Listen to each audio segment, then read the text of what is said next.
The memo arrived at 6:14 in the morning, which was how Deb knew it was serious. She was crew chief for the 47 car, had been for 3 seasons, and in her experience, announcements that came before 7 meant someone had made a decision overnight that they were afraid to let sit until business hours. Fear of daylight was a reliable indicator of the size of the thing being announced. She read it standing in the garage bay in Daytona, still holding her coffee. The rule changes were extensive. Beginning with the 2026 season opener, this race, the one they had spent 4 months preparing for, Nascar was implementing a new drafting protocol. Tandem drafting restrictions that had been in place since 2012 were being partially lifted in stages 2 and 3, while stage 1 retained the current rules. A new point structure for green-white checkered finishes, and buried in the 4th paragraph, the one that made her set the coffee down, a revised splitter height regulation that affected a measurement their entire setup had been built around.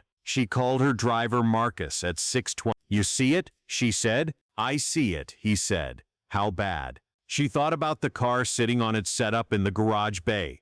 The splitter height they dialed in over 2 test sessions. The aerodynamic balance that derived directly from that measurement and ran through every other adjustment they'd made. "The car we have right now wouldn't pass post-race inspection," she said. Marcus was quiet for 3 seconds. "How long do we have?" "Qualifying is in 9 hours. Another silence. She could hear him calculating the same things she was calculating. "I'll be there in 20 minutes, he said. She went back into the garage and looked at the car. It was a clean build. They'd worked 12 days to get here. The paint was on. The numbers were on. Everything was set except the things that were now wrong. Her engineer, Patrick, arrived at 6:30, also holding the memo. He had the expression of someone who had been awake since he received it, which based on the circles under his eyes meant approximately 4 in the morning. "Someone leaked it last night," he said. "The big teams knew at midnight." She let that sit for exactly 2 seconds. "That's not our problem right now." "No," he agreed. "Our problem now is the splitter." They stood over the car together and did the arithmetic that neither of them wanted to do. The new regulation moved the minimum splitter height by 4 millimeters. 4 millimeters sounds like nothing. In superspeedway aerodynamics, it is not nothing. It changed the downforce distribution front to rear by a percentage, that changed the handling balance by a margin that their current spring rates and anti-roll bar settings were not designed to accommodate. "We rebuild the front end," Patrick said. "In 9 hours. We start now," he said. "We can do it in 7. Marcus arrived and stood at the back of the garage watching them work. He did not offer opinions that were not asked for, which was one of the things Deb valued most about him. When she was ready, she explained what they were changing and why, and he asked 3 specific questions about how it would affect the car's behavior in traffic, and she answered all 3 honestly, including the 3rd answer, which was, "I don't know yet. We'll find out in qualifying." He nodded and went to find breakfast. Deb put on her glasses and got under the car. By 8 in the morning, the garage area had the specific energy of a place where people were trying not to look like they were watching each other. The big teams, the ones who had received the leak at midnight, had clearly been working since then. Their cars had a settled quality, an already sorted look that came from hours of adjustment already absorbed. Deb walked the length of pit road, doing what every crew chief was doing, which was reading other people's setups from 30 feet away and trying to extract information from posture and body language. What she saw told her that the tandem drafting change was the part that had the big teams most interested. The splitter regulation was compliance work. The tandem change was opportunity. She found her spotter, Luis, by the pit wall. "Talk to me about the draft," she said. Luis had been at Daytona for 11 years in various capacities, and he understood superspeedway pack racing the way some people understand weather, not from calculation but from accumulated time inside it. The old restriction meant you couldn't hold a push for more than a lap without penalty, he said. The new rules allow sustained tandem in stages 2 and 3 with specific spacing requirements. He paused. What that means in a race is that partnerships become more important and more stable. You find one guy, you commit, you go together. Who do we partner with? That's what everyone is figuring out right now, Luis said. and whoever is having those conversations first has an advantage. Deb went back to the garage and found Marcus eating a sandwich at the tool cart. "We need to talk about partnerships," she said. He looked up. "Who?" "The 11 car talked to us in Charlotte. They've always been clean to race with." "The 11 is a Hendrick affiliate now," Marcus said. "They'll have internal commitments." "The 38? Possible. Jesse's been running well in practice. His team is mid-size, probably in the same position we are. Nobody gave them the midnight call." He paused. "Which means they're rebuilding their approach today, same as us." "That could work in our favor," Deb said. "Two teams rebuilding together have more reason to commit than a big team doing us a favor." Marcus looked at her. "Call them." She called the 38's crew chief, a woman named Renata, who answered immediately with the tone of someone who had been hoping the phone would ring. "Tandem?" Renata said. "Tandem," Deb said. "Qualifying first, we see where we shake out on speed, then we talk race strategy." "Agreed," Renata said. "Jesse knows Marcus. They've run clean." "Good." She hung up. Patrick was under the car and called out a measurement. She wrote it down. The splitter adjustment was 60% done. The car was still apart in the front, wiring pulled back, components resting on a cart. She looked at the clock. 6 hours until qualifying. She put her phone away and got back to work, and the garage smelled like brake cleaner and metal, and the specific focused tension of people who were behind schedule and knew it and had made the decision to close the gap rather than accept it. The tension in her shoulders did not go away. She had learned not to ask it to, just to carry it and work. The issue with the tandem strategy revealed itself at 9:30, when Luis called her from pit road with information she had not anticipated.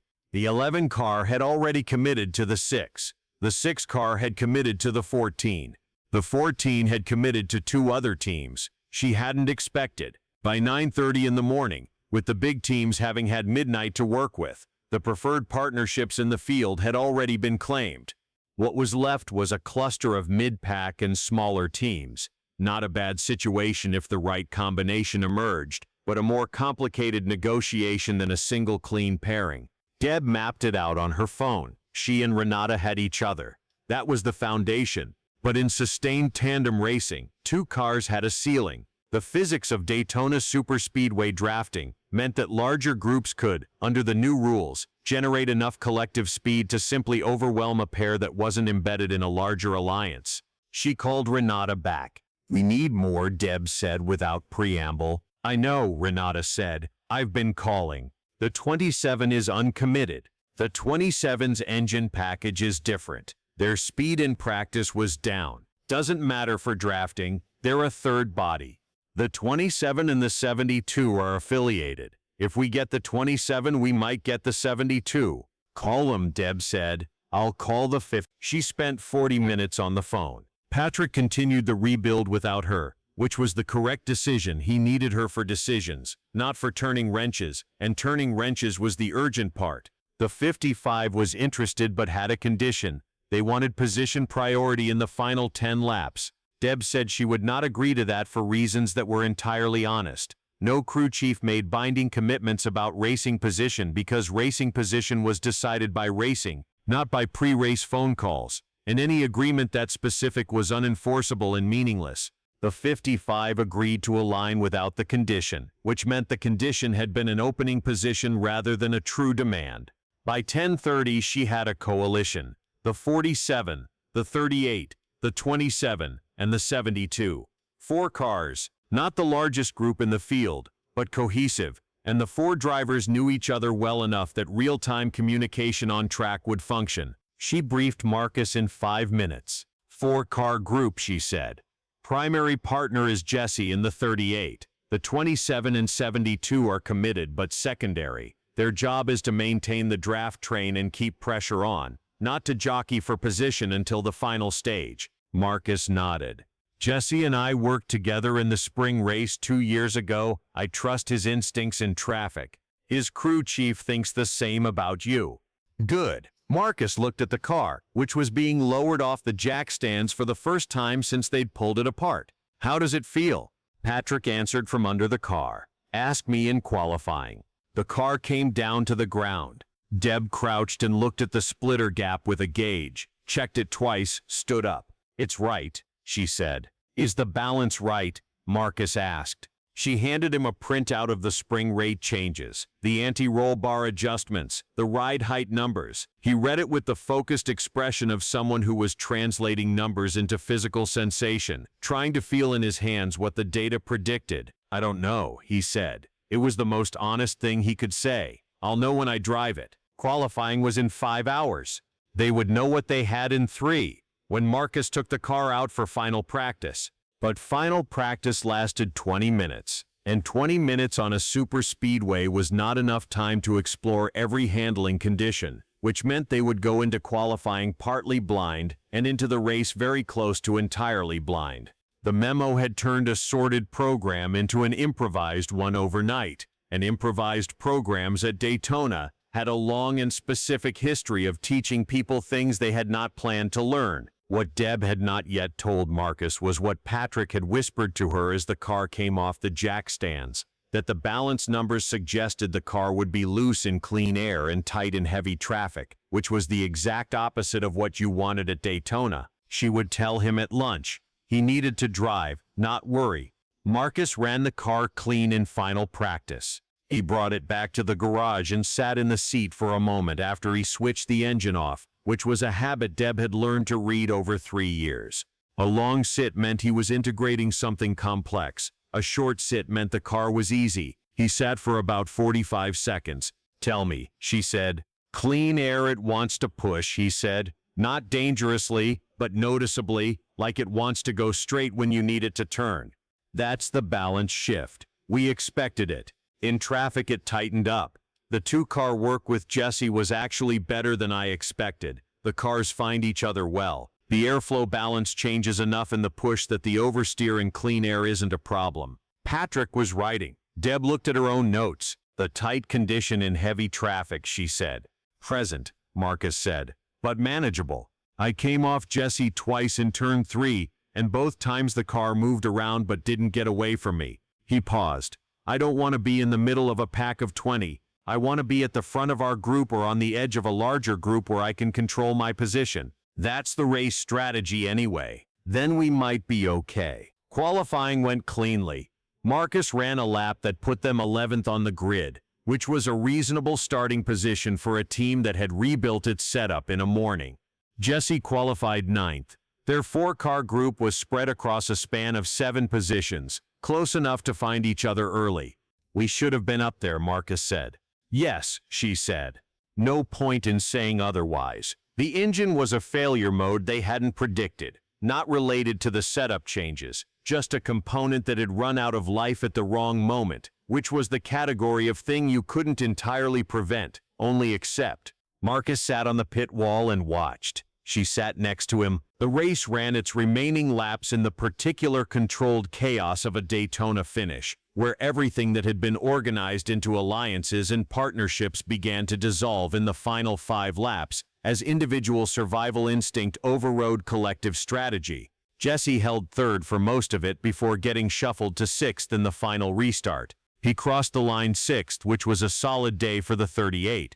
The winner was a driver who had been invisible until lap 175, working in a small group nobody had paid much attention to, executing the tandem rules exactly as written in ways that the bigger alliances had underestimated. Deb watched the celebration from pit road. She thought about the memo arriving at 6:14 in the morning, the 7-hour rebuild, the 45 minutes of phone calls assembling a coalition, the qualifying lap, Marcus and the hauler saying those 3 things might be enough. They had been enough. Up to lap 187, the program had been working, the setup was right, the coalition was right, the strategy was right. The engine had failed, and the engine failure was not a failure of preparation. She held that distinction carefully, because in this business the line between what you could control and what you couldn't was the only line that mattered for learning the right lessons. Patrick came up beside her. "Engine analysis will take a few days. Schedule it for Tuesday," she said. "Full teardown. I want to know what failed and why. Already on the calendar."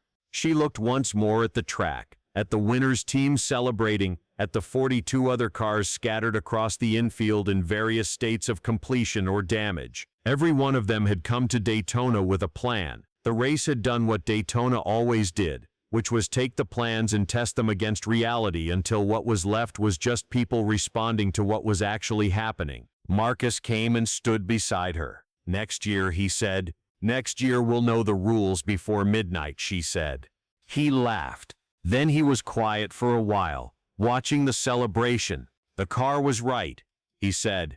"For what it's worth." "I know," she said. "It is worth something." They walked back to the hauler together through the noise of a race that had ended for everyone else too, each team carrying a different version of the same day, each one figuring out in the quiet after what it meant and what came next. Deb already knew what came next. Work. The same work, starting tomorrow. She opened her laptop before the hauler door had fully closed and began writing notes while the details were still precise, because in 6 months those details would be the things standing between preparation and improvisation, and she had learned today, clearly and without ambiguity, which one she preferred.